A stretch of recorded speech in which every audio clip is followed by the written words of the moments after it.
আজকের এই ভিডিওটা একটু অন্যরকম হতে যাচ্ছে। এই ভিডিওটা অনেক শখ করেই বানিয়েছিলাম আর নতুন কিছু ট্রাই করেছিলাম, তাই তোমাদের সাথে শেয়ার করতেছি। যাই হোক, হ্যালো এভরিওয়ান, আসসালামু আলাইকুম। আশা করি সবাই অনেক ভালো আছো। আমাকে নিয়ে তোমাদের অনেকেরই অনেক প্রশ্ন, তাই ভাবলাম এই ভিডিওর মাধ্যমে তোমাদের সব প্রশ্নের অ্যান্সার দিয়ে দেই। সব প্রশ্নের অ্যান্সার তো দিব, তার আগে বলি এই দিনে আমরা কোথায় গিয়েছিলাম। হঠাৎ করে 3 ভাই বোন মিলে বাইরে চলে আসি, আর কিছুদিন যাবত একটা সোয়েটার চোখের সামনে অনেক বেশি ঘোরাঘুরি করতেছিল। ওটাই বানানোর জন্য কিছু জিনিসপত্র কিনতে গিয়েছিলাম। এই তো আমি কিছু সুতা নিয়ে নিছি এখানে, আর এই তো ছোট ছোট পাল নিয়ে নিছি। এটা একটু বড় ছিল সাইজে, আর এটা একটু ছোট। যাই হোক, আর এই তো আমি অনেক কষ্ট করে এই সোয়েটার না, এটা কাটি। যাই হোক, এটা খুঁজে নিয়ে আসছি। এখানে একটা সুই আছে।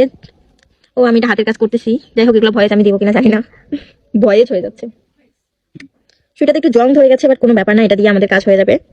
আমার হাতে তো কালো লাগতেছে কেন। সুতা আর সোয়েটারটা কিনে আনে আমি বাসায় এসে কিছু ভয়েস দিয়ে ভিডিও ক্লিপ নিয়েছিলাম, কিন্তু ভিডিওটা ফাস্ট করে দেওয়ার কারণে ভয়েসটা শুনতে একটু অন্যরকম লাগতেছিল। যাই হোক, ভিডিও শুরুতেই তোমাদেরকে আমি বলেছিলাম যে তোমাদের কিছু প্রশ্নের অ্যান্সার দিব। অনেকে আমাকে জিজ্ঞেস করো আমার নাম কি, আমার বাসা কোথায়, আমার রিয়েল আইডি কয়টা। আমার নাম হচ্ছে মাহফুজা মুন, আর আমার বাসা হচ্ছে সৈয়দপুর, জেলা নীলফামারী। আর আমার রিয়েল আইডি একটাই, বাকি সব ফেক। আরো কারো কোনো প্রশ্ন থাকলে এই ভিডিওর কমেন্ট বক্সে কমেন্ট করতে পারো। যাই হোক, আজকে ভাইরাল একটা সোয়েটারের ফুল বানানোর চেষ্টা করতেছিলাম, আর এই ফুল বানাতে গিয়ে আমার হাতের 12টা বেজে গিয়েছিল। আসলে সুইটা পুরাতন থাকার কারণে ফুলটা বানাতে অনেক বেশি কষ্ট হচ্ছিল। কষ্ট করে হলেও আমি অনেক কয়টা ফুল বানিয়ে ফেলেছি। এত কষ্ট করে এই সোয়েটারটা বানিয়েছিলাম, কিন্তু একদল মানুষ এখানে আসে বলতেছে কপি কপি, কপির গন্ধ পাচ্ছি। আসলে সোয়েটারটা কিনে আনার পরে আমি কি ফুল দিব, কি কালারের ফুল দিব, এটা নিয়ে আমি অনেক বেশি কনফিউশনে ছিলাম। তারপর অনেককেই জিজ্ঞেস করি কি কালার দিলে ভালো লাগবে, সবাই আমাকে লাল কালার বলতেছিল, যার কারণে আমি এখানে লাল কালারের ফুল দিয়েছি, কাউকে কপি করিনি। আর এই ছিল আমার সোয়েটারের ফাইনাল লুক। যাই হোক, আজকের ভিডিও এই পর্যন্ত। সবাই ভালো থাকবা, সুস্থ থাকবা, আল্লাহ হাফেজ।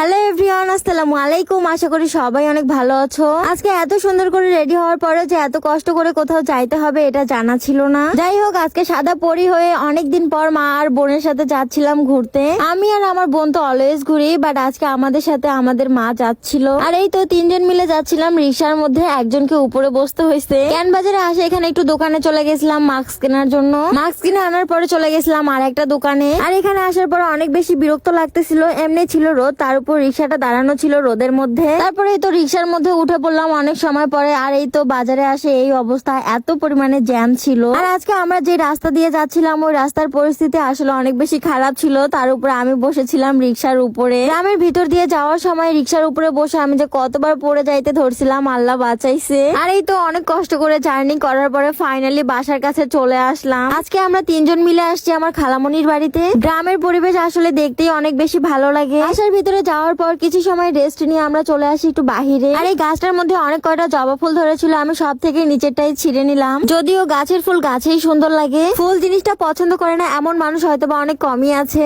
আমার কাছে তো সব ধরনের ফুলই অনেক ভালো লাগে। যাই হোক, এত কষ্ট করে জার্নি করে আসার পরে হাতের মধ্যে এতগুলা ফুল পাই আসলে অনেক বেশি ভালো লাগতেছিল। আর ঘোরাঘুরি তো আমার অনেক বেশি পছন্দ, কেউ ঘুরতে নিয়ে গেলে আসলে আমার অনেক বেশি ভালো লাগে। আর আমার হাতে যে ফুলগুলা ছিল এই ফুলগুলো আমার খালাতো বোনরা অনেক কষ্ট করে পুকুর থেকে নিয়ে আসছে। যদি এগুলো তেমন ভাবে ফুটেনি, বাট দেখতে অসম্ভব সুন্দর লাগতেছিল। তারপরে তো আমার বোন কই থেকে যেন জলপাই পাই আমার ক্যামেরার সামনে নিয়ে আসতেছিল, যদিও জলপাইগুলো খুব একটা বড় হয়নি। আর এখানে আমার কষ্ট করে ছেঁড়া জবা ফুলটা আমার বোন কানে দিয়ে বসে আছে। যাই হোক, আজকের ভিডিও এই পর্যন্তই। সবাই ভালো থাকবা, সুস্থ থাকবা, আল্লাহ হাফেজ।